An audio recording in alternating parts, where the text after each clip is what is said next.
I met Lieutenant General Stephen Quast at Joint Base San Antonio in his office when he was the head of all, the commander of the Air Education and Training Command. He's known as Killer Quast. That was his call sign when he was a fighter pilot.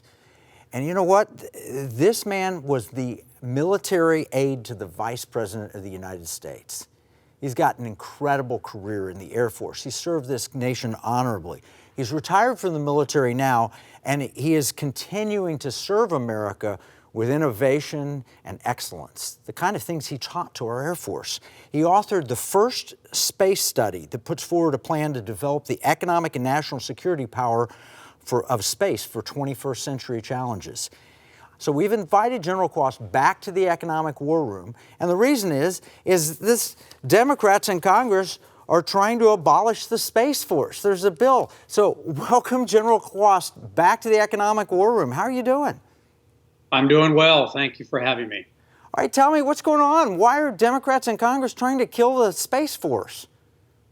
Well, this happens at every juncture in history. Even in the Founding Fathers and the Federalist Papers, there was an argument whether we should even have a Navy or a standing army.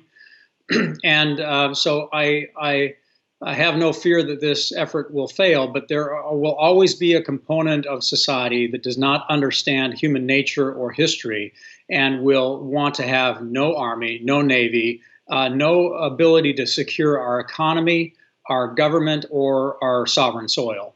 And I would suggest to you that many times it's lobby groups and people with money who have an agenda that animate these small sectors of Congress to try to kill something that is essential for our prosperity, our protection, and for our values. Well, I've got two big concerns. One is because the Space Force was established under President Trump.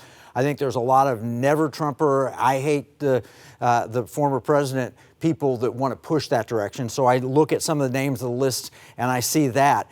But I'm also concerned that some of our adversaries, like China, would benefit if we did not have a Space Force. And I know China's got a massive lobby in Washington.